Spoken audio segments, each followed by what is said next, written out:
Oh, go ahead. Dustin. No, go ahead. Okay, I was just going to say, what's it mean to win a game like that, to start off SEC play, to come through? It's hard to describe. I think emotions are still running through me. I'm just so proud of our players. I talk about adversity. I talk about resiliency. I talk about fight and clawing to the end, and that's exactly what they did tonight. That was a typical Friday night SEC game right there. Mm-hmm. Their guy versus Warren, Bramlett versus Warren. Warren matched him pitch to pitch. I was very impressed with their guy again. He was good last year. There's just some deception with him, and the thing I saw early on is our guys got a little frustrated early. And when you roll in offensively like we have, when you get a Friday night guy, you're going to get some frustration. And I thought our swings were getting a little bit big, but in the end, we just scrapped and clawed. And Max comes up the 2 innings before, doesn't get a bunt down, ends up striking out, and then stays with himself. Could have easily tanked and been down on him, so he comes up and turns the fastball around off a good relief pitcher.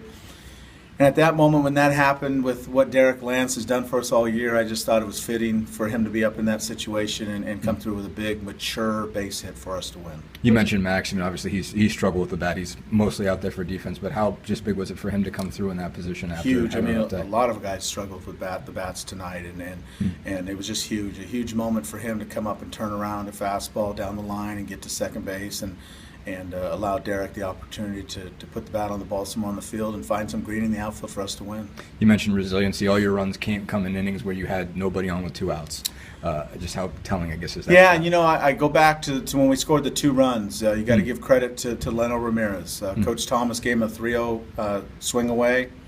A lot of times guys' eyes get real big, their swing gets real big, they try to go outside of their body.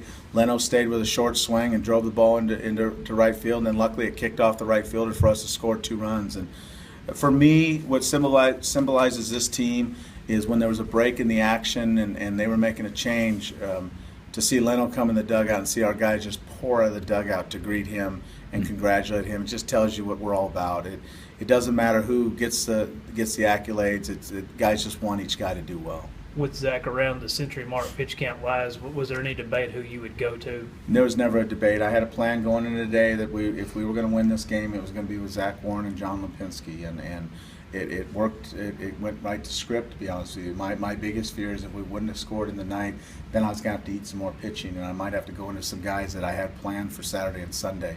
But on a Friday night, when you have a chance to win, you do whatever you can, so it worked out perfect that we didn't have to go beyond Lipinski. I had Kane throwing, but it was a throwing day. I had Cox just playing catch down there, so they'll both be ready for tomorrow too.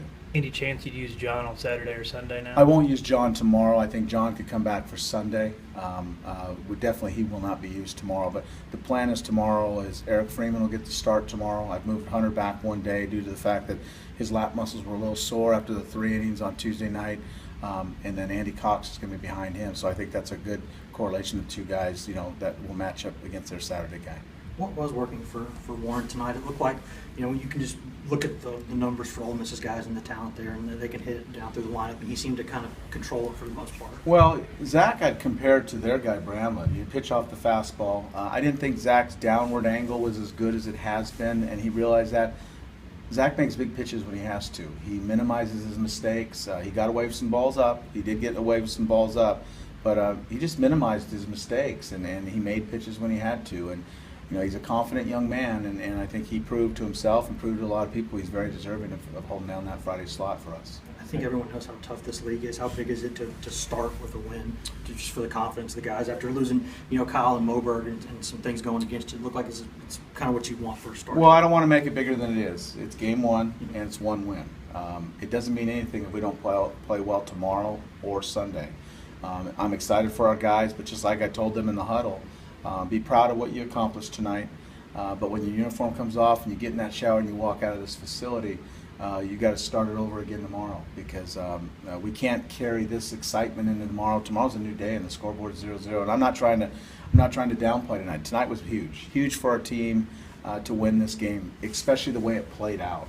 But we can't make it bigger than it is. It's 1 game, and it's a 30-game grind that we have 20 more ahead of us. And I guess a team that's not used to losing will come back tomorrow wanting it pretty bad. Yeah, it's a proud and a very respectful and a very good program, and they'll come back with fight tomorrow. There's no doubt in my mind, and I'll predict that our guys will come back too. You guys